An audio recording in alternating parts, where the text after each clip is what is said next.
You've heard the name Sallie House, but everything you think you know about the Kansas poltergeist is a lie. New evidence suggests the demon in the basement has a much darker origin than the local folklore suggests. We're going inside the files to uncover the real reason this house remains cursed. Welcome back to the Conjuring Files.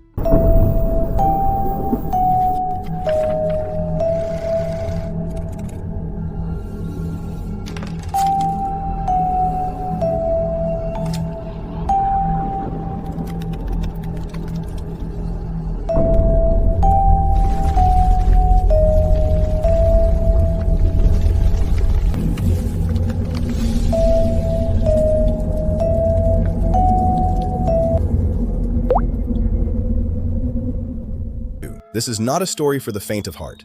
We are stripping away the sensationalized Hollywood gore, the movie props, and the tourist trap myths to confront the actual entity haunting 1328 North 6th Street in Atchison, Kansas. To confront the actual entity haunting 1328 North 6th Street in Atchison, Kansas. We are dissecting why a supposed child spirit manifests as a violent, clawing force that leaves physical marks on the living. We are tracing the medical malpractice of Dr. Charles Finney, examining how a botched surgery in the 19th century birthed a localized urban legend. If you are ready to look beyond the surface-level scares and into the abyss of true demonic attachment, make sure you hit that subscribe button and ring the bell. We are diving deep into the archives, and what we find in the dark may change how you view the boundary between pain and possession. Let's begin. Part 1. The Anatomy of a Haunting, Beyond the Poltergeist Label. To understand the Sallie House, you must first unlearn what pop culture has taught you. When people hear poltergeist, they think of noisy ghosts and playful mischief. But the entity in the Sallie House does not want attention. It wants domination. It wants pain. Step across the threshold, and the air changes. It becomes heavy. Visitors report a sensation of being watched, not by one pair of eyes, but by many. The feeling is predatory. This is not the sorrowful presence of a lost child. This is the aggressive, territorial energy of a demon. The manifestations are specific and targeted. Why does a child spirit claw at the living? This is the central paradox. If Sallie died from a botched surgery, why does she exhibit the rage of a demonic entity? Children do not hunt. The entity uses the guise of Sallie as a mask. It wears the identity of the child to lower defenses. But once the connection is made, the mask slips. The playfulness turns to brutality. The truth is uglier than the legend. In 1992, the whispers turned into screams when Tony and Deborah Pickman moved in. Their ordeal would transform this house from a local rumor into a national landmark of terror. The house's notoriety exploded in 1992 when Tony and Deborah Pickman moved in. What began as subtle anomalies, appliances unplugging, the dog barking at nothing, soon turned violent. Tony was the primary target.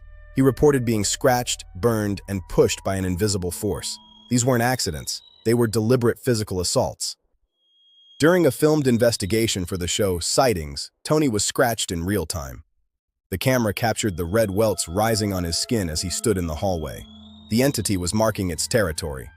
The activity isn't random, it's localized. Let's look at the layout of the house. Each room holds its own specific brand of horror. The upstairs nursery is the heart of the Sallie myth. It's here that visitors feel the cold spots and report seeing the apparition of a small girl in a matching dress. But the atmosphere is anything but innocent. In the master bedroom, where Michael Finney died in 1872, the temperature can drop 20 degrees in seconds. It's a literal dead zone, where electronic equipment frequently fails without explanation. Then there's the basement. Investigators describe a sense of overwhelming dread here. This is where the demon is said to reside, away from the masquerade of the nursery. It's a place of heavy, oppressive silence. If Sallie House is a ghost story without a body, then who is the child spirit? Our research points to a tragedy next door at 506 2nd Street. In 1906, Johanna Barnes survived a suicide attempt by gas fumes. Her son, Frank, did not. He was 6 years old, the same age as the legendary Sallie. Is he the true source of the child energy? In the confusion of the spiritual realm, labels get mixed. Could the tragedy of Frank Barnes have left a residual echo that a darker entity has simply adopted? A mask of convenience. To understand the house, you must understand Atchison. This town is widely considered the most haunted in Kansas. Its history as a Missouri Pacific Railway hub is soaked in accidental deaths and industrial tragedy.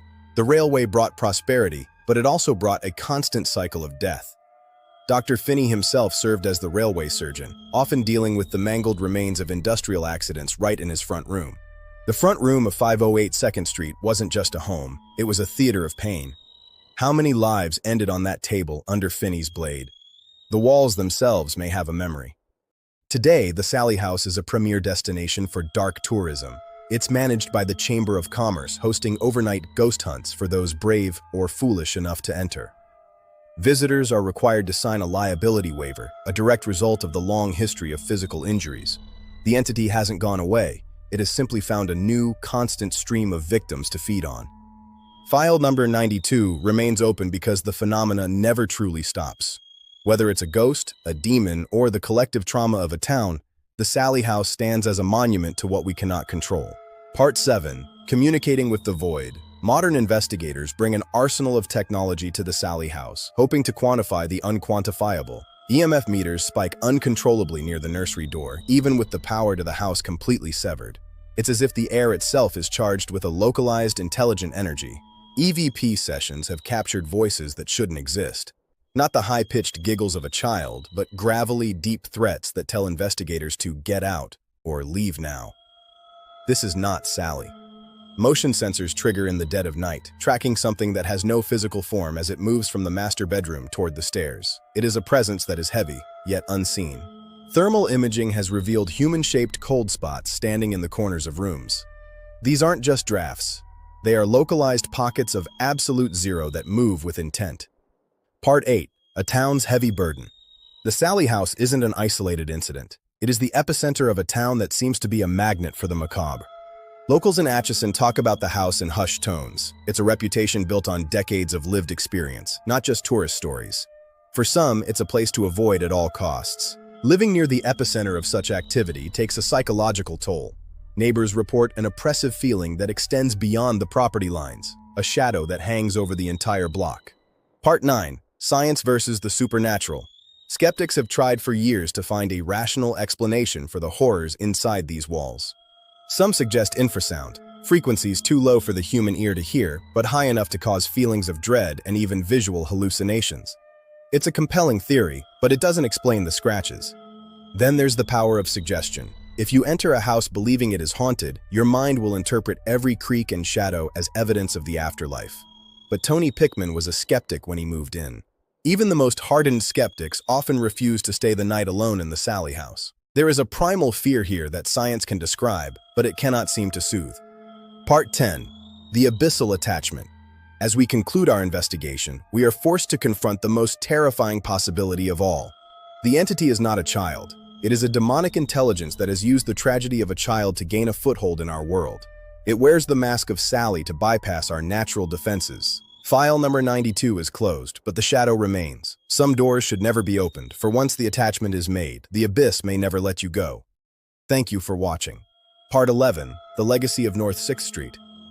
The Sallie House isn't just a building, it's a permanent scar on the landscape of Atchison. There is an unspoken pact among those who know the truth. Some places are better left to the shadows. The house at 1328 North 6th Street is one of them. As we step back from the threshold of the Sallie House, we are left with more questions than answers. Is it a child, a doctor, or something from the depths of the void? Perhaps the truth is not for us to know, but one thing is certain. File number 92 will remain open in the hearts of those who have seen the dark. Subscribe and join us next time. This has been a deep dive into the abyss. Good night. Thank you for joining us for file number 92. The abyss is deep, but the light is coming. Subscribe for our next file. Until then, stay safe in the dark. Good night. To find the root of the evil, we must go back to the source. The year is 1860s Atchison, Kansas. The Hiddie family lives in the house. Their young daughter, Sallie, falls ill. The diagnosis is appendicitis, a condition that was often a death sentence in the pre-antibiotic era. The family calls for Dr. Charles Finney, a prominent local physician. What follows is not just a medical tragedy, it is a moment of profound spiritual rupture. Dr. Finney performs the surgery, but by all historical accounts, it is a disaster. The details are gruesome. The procedure is botched. Sallie does not die peacefully. She dies in agony, screaming, her small body racked with pain and infection. In the theological framework of exorcism and demonic attachment, intense suffering at the moment of death can create a hook. It can tear the veil. When a soul is ripped from the body in such trauma, it does not always move on. Sometimes it gets stuck, and sometimes something else moves in. But let us look closer at Dr. Finney. Was he merely incompetent, or was there negligence? Some accounts suggest that Finney was drunk, or perhaps careless, treating the surgery with a lack of reverence for the life in his hands. This moral failing, this sin of omission and commission, stains the house. In the spiritual realm, blood cries out. The blood spilled in that bedroom, the pain inflicted by a trusted figure, created a vortex of negative energy. It was a beacon. The narrative of the sad little girl ignores the anger. Sallie, if her spirit remains, is not sad. She is furious. She was betrayed by her body, by her doctor, and by the world that let her suffer. This rage is the fuel for the poltergeist activity, but rage alone does not explain the demonic characteristics. This is where the concept of attachment comes in. The intense emotional turmoil of the death scene acted as an open door. The darkness outside, always waiting, slipped in. It attached itself to the residual energy of Sallie's pain. It mimics her. It uses her name, but it is not her. Consider the timeline. The hauntings did not start immediately. They grew over time. As the house changed hands, the entity grew stronger. It fed on the fear of subsequent residents. Each new family brought new energy, new trauma, new fear. The entity learned. It adapted.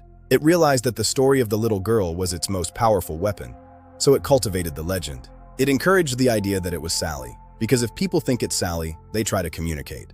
They try to befriend it, and that is exactly what the demon wants. Connection, invitation. Dr. Finney's role is pivotal. He is the catalyst. His failure was not just medical, it was spiritual. He introduced death into the home in a way that was unnatural, violent, and unjust. The house absorbed that injustice. The walls remember the scream. The floorboards remember the thrashing. This is why the activity is so violent. It is a reenactment of the trauma, looped endlessly, amplified by the demonic presence that now inhabits the space. We must also consider the location. Atchison, Kansas, in the 19th century was a rough place. Life was hard. Death was common. But the Sallie House stands out. Why? Because of the specific nature of the death. A child, innocent, subjected to unnecessary pain by a figure of authority. This archetype resonates deeply. It triggers a primal fear. The demon exploits this. It plays on our protective instincts, then twists them into terror. The files show that early residents reported feelings of oppression long before the Sallie legend took hold. They spoke of a dark presence in the basement, of a feeling of being hated. This predates the popularization of the ghost story. This suggests that the entity was there, lurking, waiting for a narrative to latch onto. When the story of Sallie became known, the entity donned the mask. It became Sallie. But underneath the mask, the eyes are still black, the claws are still sharp, and the hunger is still insatiable. The botched surgery was the key that unlocked the door. But who walked through it? That is the question we must answer. And to do that, we must look at the modern encounters, the ones that defy logical explanation and point squarely to the demonic. Fast forward to the present day, the Sallie House is a focal point for paranormal investigators, but many come with preconceived notions. They bring EVP recorders and EMF meters, expecting to catch a whisper. Instead, they catch a roar. The modern manifestations are escalating. They are becoming more physical, more dangerous. This is not the behavior of a residual haunt. This is the behavior of an intelligent, malicious entity. Investigative teams have reported equipment failure at rates that are statistically impossible. Batteries drain instantly. Cameras malfunction. Voices on recordings are not childish whispers, but guttural growls, speaking in languages unknown. One investigator reported being pushed down the stairs by an invisible force. Another woke up with handprints bruised into their neck. These are not pranks, these are assaults. The entity displays knowledge it should not have. It knows the fears of the occupants. It mimics the voices of loved ones to lure them into dark rooms. It creates illusions of children crying, only to vanish when approached. This is psychological warfare. It is designed to isolate, to confuse, and to break the mind. This is the hallmark of demonic oppression. The goal is not just to scare, but to destroy, to drive the inhabitants to madness, to despair, to sin. Why does it remain? Why has no cleansing worked? Perhaps because the attempts have been superficial. Priests have blessed the house, mediums have tried to communicate, but you cannot bless away a demon anchored in trauma. You must confront it, you must name it, and you must command it to leave. The half measures of the past have only fed it. They have shown it that it is respected, that it is feared, and fear is its food. The Sallie House challenges our understanding of the afterlife. It suggests that not all spirits are human, that some things wear human faces but have no human souls. It forces us to confront the reality of evil. Not metaphorical evil, but literal, conscious evil. The entity in the basement is not a victim. It is a predator, and it is waiting for the next person to walk through the door. As we close this file, we must ask, can the house ever be clean? Or is the stain of Dr. Finney's sin too deep? The evidence suggests that until the root cause is addressed, the house will remain cursed. The legend will continue to grow, the scratches will continue to appear, and the darkness will continue to watch. Thank you for joining me on this terrifying journey into the Sallie House. If you want to support our mission to uncover the truth behind the paranormal, please like this video, share it, and subscribe. Hit the bell icon so you never miss a file. The truth is in the files. Do not let the shadows deceive you. Look closer.